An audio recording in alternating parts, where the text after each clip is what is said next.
Okay, we're back with Craig, and he's going to give us a little bit more information about the trout that are raised here. Craig? Well, I mentioned before about broodstock hatcheries, and broodstock hatcheries, they come in different strains, and rainbow trout strain is usually named after wherever they're developed or wherever they are caught from. Right now, the main strains that we get here at Hatchery from rainbow trout are from Fish Lake. Well, the strain is called Fish Lake, Arley, Shasta, Irwin, Arley Cross, Eagle Lake, and McConaughey. And we mainly get ours from Ennis, Montana, which is a broodstock there, and Irwin, Tennessee. There's another one up in White Sulphur Springs in Virginia that we can, but we haven't got many of those in the last few years. And the reason why we have so many strains is because this hatchery operates year-round, so that we need eggs available year-round. And the way that broodstock hatcheries can do that is by manipulating the environment for those adult fish. And a lot of the ways they do that is simply lighting. And if they get full light in certain times of the year, it mimics like spring coming on. You have more light during the year than you do, of course, in the wintertime. And so a lot of these broodstock fish are kept inside where the light is on timers. And so it fools them thinking that, hey, this is the time of the year that I need to spawn. And so that is why we can receive eggs. For rainbow trout, for instance, they're spring spawners. So a spring spawner is anywhere between like February 1st through May. We can get eggs actually all the way through, November, December. And because they can manipulate the lighting, and a lot of times they manipulate the water temperatures too. That'll make the females come into spawning and the males also. They can also, for males anyways, a lot of times males, they have a hard time with males coming in and spawn. But what they can do with the male sperm is that they can actually use a cryopreserved method. They use liquid nitrogen or liquid CO2 that'll freeze the sperm, and then when they thaw the sperm out, then they can put them on the eggs that are ready for spawning, and that's how they can manipulate that. So I don't know if you want to call that a Frankenstein fish or whatever, but it's still the same rainbow trout. It's just that we're getting them to spawn later than they would out in nature or something like that. And from those fish, you could probably, if you was to look out in the river and see that females might have eggs, say, during middle of summer or whatever, that's because we have manipulated the cycle for them to come in and spawn or not. But that's how we do it. Otherwise, we'd only have rainbow trout during certain times of the year, and then other times of the year we wouldn't be able to have them. We raise brown trout. They are fall spawners, so they haven't really, I guess, perfected the fall spawners to where they can spawn year-round. Fall spawners are usually available from September to December, and that's it. So that's why we only get the brown stocked that time of year, right? That's why you only get browns and brook trout during those time of year, because those both are fall spawners. Cutthroats, that's another hard one to manipulate. And those are spring spawners, and so we only get those during the spring. Okay. Back to the different strains. We use 7 different strains altogether. Yeah, we mainly use what's available. Right. 7 strains can be available. Okay. Right now we're trying an experiment with the Arkansas Game and Fish with the McConaughey's, and they were developed in McConaughey, Nebraska.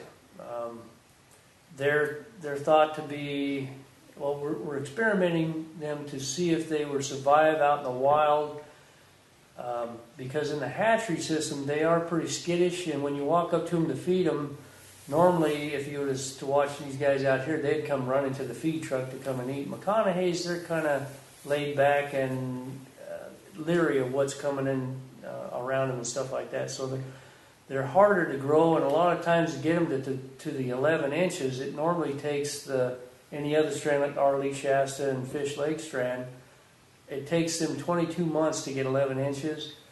The McConaughey's will take sometimes 24 to 25 months, which, the longer you have them on station, the more feed you got to put into them and stuff like that. So economically, they're probably not a good fish to raise in the hatchery to transfer out to the rivers. But if we raise them in the hatchery at a smaller size, say 4 inches, and then the state will come, their plans are to come and mark them and then place them out in the river. And then what they'll do is the background research and either shocking them up or sample them somehow to find out what their growth rates are going to be during the months that after they're stocked out.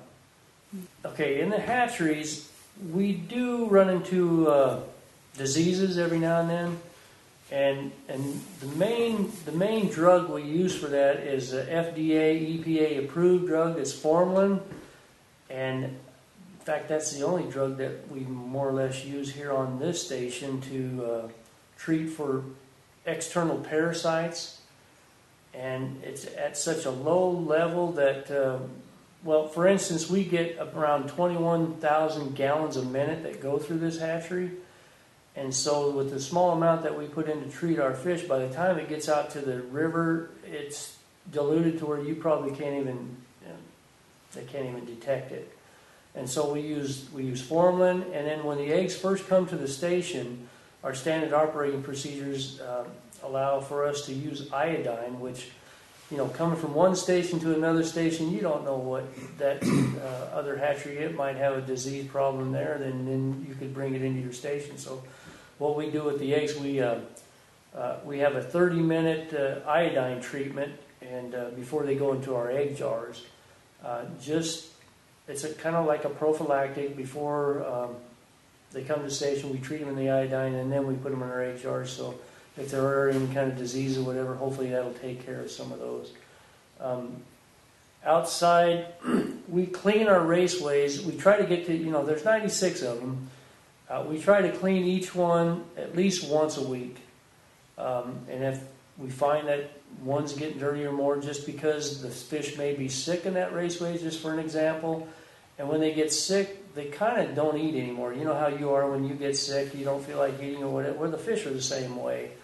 And a lot of times if we don't catch that, we might have given them 2 feedings or whatever, and that went straight to the bottom of the raceway. And so we mainly, if we notice that, we try to clean it up right away. But initially, we try to get all the raceways done in 1 week. So there's 96 raceways that have to be cleaned, and that's how we work that. Maintenance on here, it's usually, if something is broke, we try to fix it right then and there. And if something that's broke that is causing an emergency, we definitely have to fix that now. But mainly everything's on a once a year work schedule. My maintenance guy, he has a document that he uses. He'll at the beginning of the year write down what all maintenance that he needs to get done through the year, and then according to what our budget looks like, we'll prioritize that list, and then those are the ones that we can get to. Now there are some things that we need to get done sooner. That's why, with the help of our friends group, they can help us to be able to fund some of our maintenance needs that have been what we call deferred maintenance. Whereas if we can't get to them 1 year, we'll have to defer them to the next year. We've had some maintenance projects that have been deferred for over 15 years here. Really? So Oh my. just because we're mainly budgeted for raising fish and making salaries. Right. They do throw us a bone every now and then with a little bit of funding for to do maintenance, but that's there every year. And so what our main job is to do is prioritize and take care of it if we can. How old is this facility?